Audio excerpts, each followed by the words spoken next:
Alan nanya soal internet shutdown apakah pelanggaran HAM? Herlambang menjawab, ini Alan, yang penasaran. Ini Herlambang Perdana Wiratraman, saksi ahli untuk hukum HAM dalam sidang gugatan internet shutdown. Internet shutdown adalah gangguan yang disengaja pada internet atau komunikasi elektronik sehingga menjadikannya tidak dapat diakses atau secara efektif tidak dapat digunakan oleh populasi tertentu atau di dalam suatu lokasi tertentu. Umumnya dilakukan untuk mengontrol aliran informasi. Gangguan yang dimaksud mencakup penutupan jaringan penuh atau full network shutdown, pembatasan bandwidth atau bandwidth throttling, dan pemblokiran platform komunikasi dua arah berbasis layanan internet seperti media sosial, aplikasi chatting, atau layanan email. Internet shutdown juga dikenal dengan istilah blackout, kill switch, dan network disruptions. Di Indonesia, gugatan internet shutdown diajukan oleh AJI Indonesia dan SafeNet. Objek gugatannya adalah tindakan internet shutdown oleh pemerintah di Papua dan Papua Barat dari 19 Agustus 2019 sampai 11 September 2019. Menkominfo dan Presiden digugat bersalah atas tindakan yang tidak mematuhi hukum dan melanggar asas pemerintahan yang baik. Halo semua, ini habis selesai sidang, mau ngobrol sama salah satu saksi ahli. Kita mau nanya, apakah internet shutdown itu adalah sebuah pelanggaran hak asasi manusia? Mari kita dengar jawaban dari Pak Herlambang. Selamat siang Pak Herlambang. Selamat siang. Kita ngobrol-ngobrol sejenak ya Pak. Tadi kan kita baru selesai sidang gugatan internet shutdown yang terjadi. Nah, saya ingin bertanya Pak, internet shutdown, apakah itu termasuk pelanggaran hak asasi manusia? Jelas ya, itu bentuk pembatasan yang saya kira menabrak banyak hukum HAM internasional. Jadi shutdown itu kan artinya menghentikan semua proses yang interaksi, komunikasi, akses untuk mendapatkan informasi atau mengklarifikasi dan seterusnya. Jadi tentu ini akan banyak berdampak terhadap persoalan hak asasi manusia. Kalau dilihat dari sehari-hari nih Pak, kan internet itu bagian yang bisa dibilang sudah tidak bisa lepas dari kehidupan sehari-hari ya, bagi yang emang sudah memiliki aksesnya. Nah,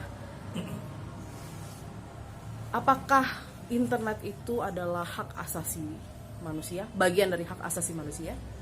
Iya, tentu karena kita lihat perkembangannya sebenarnya di tengah masyarakat digital, di mana kebutuhan terhadap exchange ideas atau pertukaran informasi, komunikasi yang dulu offline di warung kopi atau di tempat pertemuan, sekarang cukup masif dengan perkembangan digital teknologi itu adalah menggunakan medium internet. Nah, ketika masyarakat menggunakan medium internet itu sangat sehari-hari, kemudian itu juga berpengaruh dalam kehidupan ekonomi, sosial, budaya, bahkan dalam kerangka kerja jurnalistik misalnya, itu juga sangat berpengaruh karena sekarang multiple platform media termasuk penggunaan digital media di dalam pengembangan pemberitaan. Nah, kita bisa bayangkan kalau sebagai bagian dari kehidupan baru nih, perkembangan teknologi yang semacam itu, maka cara pandang terhadap realitas hak asasi manusia yang bergeser atau berubah itu juga harus dilihat sebagai persoalan HAM.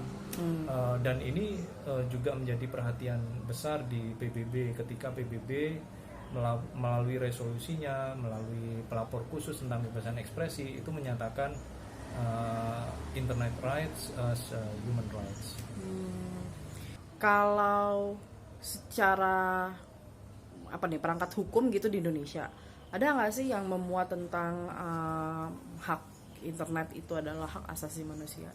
Ya, secara khusus kita tahu ada undang-undang yang terkait dengan undang-undang ITE. Tetapi kalau mau memperbincangkan internet kan hanya sebagai mediumnya, tetapi yang penting dilihat adalah ketika kita punya perangkat Undang-Undang Dasar 1945 yang mengakui tentang kebebasan ekspresi, berpendapat, juga mengakui pasal 28F itu tentang kebebasan menyampaikan informasi, menyimpan dan menyampaikan informasi. Jadi sebenarnya pijakan konstitusionalnya sudah ada. Apalagi kita tahu bahwa misalnya kerja jurnalistik melalui undang-undang pers itu di Undang-Undang Nomor 40 tahun 1999, definisi pers itu juga menyangkut melalui medium elektronik. Dan ini artinya menjamin kebebasan pers itu juga melihat sejauh mana jaminan mekanisme atau medium elektronik itu juga dijamin di Indonesia. Kalau misalnya dilihat dari sisi tadi kan Bapak menyebutkan ada di secara konstitusional itu emang sudah diatur gitu ya. Dan hak-hak ini terkait dengan internet sebagai medium baru untuk menyelenggarakan atau mempraktekkan hak-hak tersebut, misalnya yang kebebasan berekspresi, juga akses atas informasi gitu kan Pak. Nah, kalau saya kaitkan dengan apa yang terjadi di jadi tahun lalu 2019 itu kan sebenarnya Indonesia mengalami 3 kali bentuk internet shutdown. Dari yang setelah pemilu itu kan kita sempat mengalami beberapa hari pelambatan penggunaan media sosial, beberapa media sosial seperti Twitter, WhatsApp itu mengalami pelambatan atau hampir tidak bisa digunakan sama sekali kan. Itu terjadi sekali. Kemudian terjadi lagi bentuk internet shutdown di Papua dan Papua Barat sebanyak lebih kurang 2 kali gitu. Jadi kayak dalam tahun lalu itu aja Indonesia mengalami 3 kali internet shutdown. Dari yang pertama kali sampai yang ketiga kali gitu. Nah, kemudian kan digugat nih oleh AJI Indonesia sebagai aliansi jurnalis independen beserta SafeNet sebagai yang concern dengan hak-hak digital sebagai hak asasi manusia. Nah, menurut Bapak seberapa penting sih kita memperhatikan bagaimana proses gugatan ini berlangsung? Ya, ini merupakan pembelajaran sejarah penting bagi pemerintah Indonesia dan juga publik, karena Indonesia selain menjamin hak asasi manusia dan kebebasannya di dalam konstitusi dan sejumlah peraturan perundang-undangan, yang tidak boleh kita lupa sebenarnya kita juga sudah meratifikasi International Covenant on Civil and Political Rights atau Covenant Hak Sipil Politik yang diratifikasi melalui Undang-Undang 12 tahun 2005. Nah, di dalam proses ratifikasi itu juga dikenal pasal tentang kebebasan ekspresi, yakni pasal 19 dengan 3 ayat 1, 2, 3. Pembatasan terhadap kebebasan ekspresi memang dimungkinkan, itu yang disebut permissible limitations. Nah, pembatasan-pembatasan itu harus tunduk pada pasal 19 ayat 3 itu. Nah, pasal 19 ayat 3 itu juga mengenal prinsip-prinsip di dalam pembatasan yang itu diatur dalam doktrin-doktrin hukum, baik itu Siracusa Principles dalam soal pembatasan hak sipil politik, atau juga Camden Principle terkait dengan soal pencemaran nama baik, atau juga Johannesburg Principle berkaitan dengan hak atas informasi dan national security. Perangkat doktrin itu menjadi penting sebagai alat untuk membantu menafsirkan bagaimana proses pembatasan itu harus dilakukan. Nah, pembatasan itu tentu ada 3 prinsip yang saya bilang tadi. Yang pertama prescribed by the law, yang itu ada standar elemen-elemennya atau ditentukan secara hukum. Yang kedua adalah berkaitan dengan legitimate aim atau legitimacy terkait dengan alasan-alasan yang digunakan. Dan yang ketiga adalah necessity atau bagaimana pembatasan itu mencapai tujuannya dan tidak melanggar hak-hak yang lain. Itu artinya diatur keperluannya dan proporsionalitasnya. Nah, kalau kita merujuk pada kasus yang ada, sebenarnya apakah blocking internet atau throttling, pelambatan akses bandwidth-nya, itu sebagai bagian dari permissible limitations.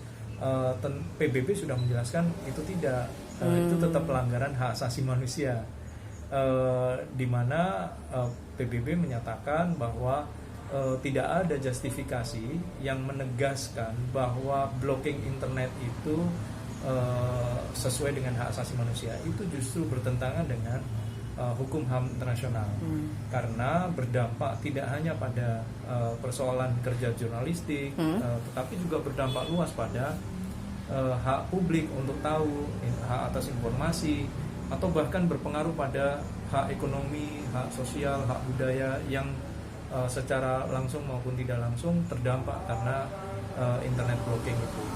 Jadi pasal di Undang-Undang ITE sendiri itu sebenarnya diatur di dalam perubahannya di tahun 2016, khususnya di pasal 40 ayat 2A dan ayat 2B, bahwa pembatasan itu dimungkinkan atas informasi dan dokumen yang berkait dengan muatan-muatan yang melanggar hukum.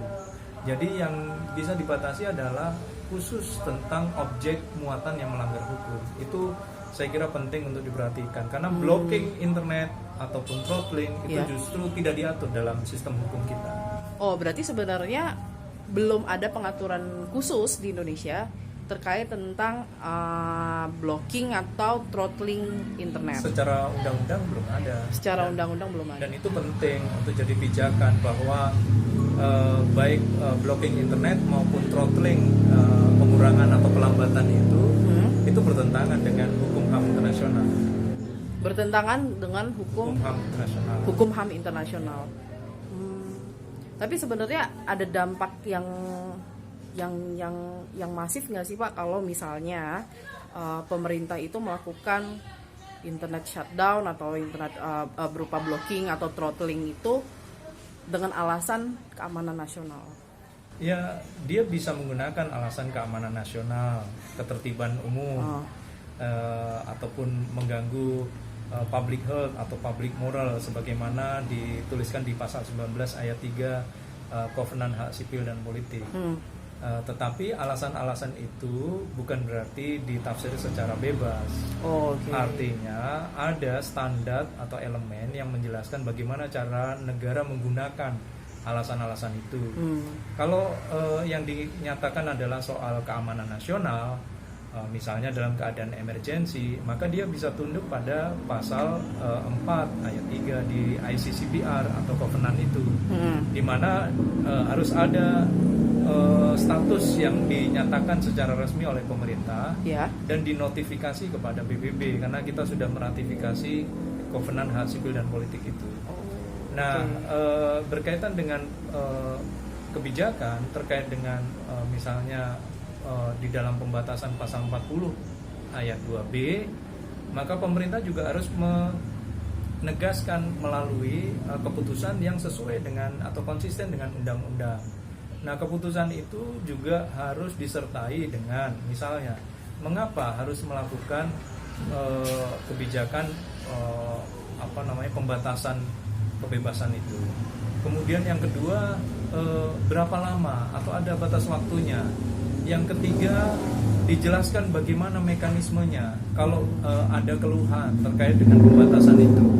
Dan yang keempat juga penting, yakni adalah di dalam aturan itu juga mengatur dampak apa yang diperkirakan oleh pemerintah, sehingga publik juga tahu dan bisa meminta pertanggungjawaban kepada pemerintah atas pembatasan itu, karena pembatasan ini hakikatnya melanggar hak asasi manusia. Benar juga sih Pak, soalnya kemarin waktu terjadi yang shutdown di Papua dan Papua Barat, kan ada beberapa info menyebutkan bahwa ATM tidak bisa diakses, bahwa BPJS mengalami penyelenggaraan elektronik mengalami hambatan dan segala macam. Berarti ada mitigasi yang belum dipikirkan juga oleh pemerintah gitu ya. Bertentangan dengan prescribed by the law. Elemen itu penting untuk supaya menjaga atau merawat proses-proses agar penyelenggaraan pemerintah itu tetap bisa diawasi oleh publik. tidak terjadi kesewenang-wenangan atau proses-proses yang cenderung anti demokrasi.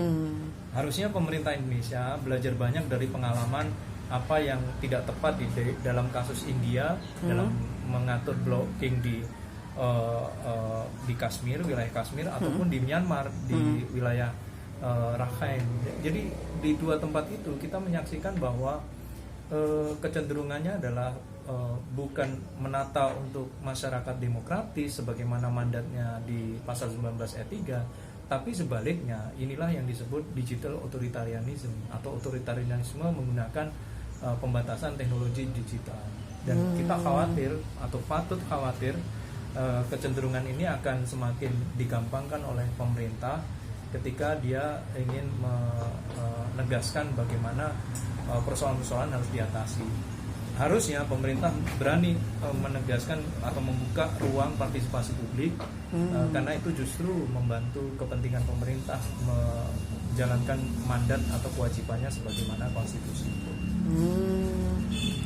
Sama ini ya Pak, kalau misalnya tanpa ada partisipasi publik, kecenderungan bias atau berat sebelah itu bisa terjadi ya Pak? Sangat mungkin, karena kita tahu bahwa standar untuk menjalankan kerja jurnalistik misalnya, kalau menggunakan standar aturan dan juga aturan perundang-undangan dan juga teguh pada prinsip kode etik jurnalistik, maka sebenarnya pemerintah terbantu dengan adanya berita-berita yang dihasilkan dari karya jurnalistik itu, karena ada proses klarifikasi, ada proses yang menggali informasi lebih jauh yang tidak mungkin pemerintah itu mendapatkan semua akses itu. Karena disinilah pentingnya bahwa pemerintah di dalam rangka mendorong negara hukum demokratis itu harus menciptakan ruang yang demokratis pula, dan menjalankan penyelenggaraan pemerintahannya juga harus bisa dipertanggungjawabkan. Produk hukum atau bentuk hukum apa di dalam menegaskan pembatasan itu menjadi penting. Kalau tidak, maka besar kemungkinan penyalahgunaan wewenang terjadi. Dan apalagi kalau misalnya kita ngomongin ini secara hukum, kan berlakunya tidak hanya sekarang saat ini oleh pemerintah yang ini aja. Betul, ya, betul. Tapi untuk kedepannya. Jadi ke depan kita harus berpikir bahwa ini waktunya pemerintah harus memikirkan dampak teknologi itu seperti apa di masa depan.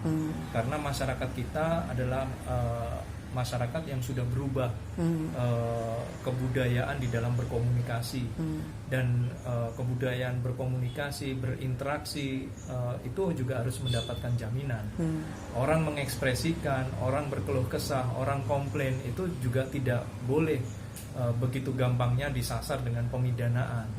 Karena masyarakat kita sebenarnya adalah bagian dari aset negara yang penting untuk dijaga, dilindungi sebagaimana mandat di pasal 28 ayat 4 dan ayat 5 Undang-Undang Dasar, bahwa negara bertanggung jawab untuk menghormati, melindungi dan memenuhi hak asasi manusia. Nah, Bapak terlalu serius nih kita kayaknya. Boleh nggak Bapak, apakah ada saran dari Bapak untuk masyarakat awam atau publik secara general gitu Pak, ketika mereka ingin memperhatikan isu tentang internet shutdown sebagai pelanggaran hak asasi manusia, adakah saran dari Bapak bagaimana cara publik supaya bisa memahaminya itu? Ya, saya kira yang pertama pemerintah harus berani menegaskan tanggung jawabnya dalam bentuk menjelaskan kepada publik melalui produk hukum yang lebih bertanggung jawab. Karena itu mandat dari sistem hukum HAM internasional yang sudah menjadi hukum nasional. Yang kedua, bagi publik saya kira memang kita harus mengembangkan pendidikan atau literasi kepada publik yang menjadi, agar mereka menjadi tahu bahwa ini adalah hak asasi yang penting dalam kehidupan kita sehari-hari, memanfaatkan teknologi digital. Jadi mekanisme digital ini kan sudah menjadi bagian dari penyelenggaraan pemerintahan maupun partisipasi politik kewargaan. Sehingga ketika masyarakat menggunakan hak itu, masyarakat perlu benar-benar bisa memaksimalkan hak-haknya, dan tentu bagi pemerintah harus bisa melindungi hak-hak yang dimiliki oleh warga negaranya. Jadi ini nggak bisa satu posisi saja di pemerintahan atau masyarakat saja, tapi semua harus berjalan beriringan. Karena mau tidak mau atau suka tidak suka, digital society, digital governance itu semuanya tandem berjalan menuju masyarakat yang baru. Baik, terima kasih Pak Herlambang atas bincang-bincang tentang internet shutdown sebagai bentuk pelanggaran HAM. Cukup mencerahkan Pak. Bahkan saya bilang sih, bagi saya yang awam sekali dengan isu HAM atau isu internet shutdown mungkin saya masih mengerti ya. Tapi kalau HAM saya masih tanda tanya. Jadi ini sangat membantu saya dalam memahami kasusnya seperti apa. Ya, mudah-mudahan manfaat. Amin. Dadah Bapak, terima kasih. Sama-sama.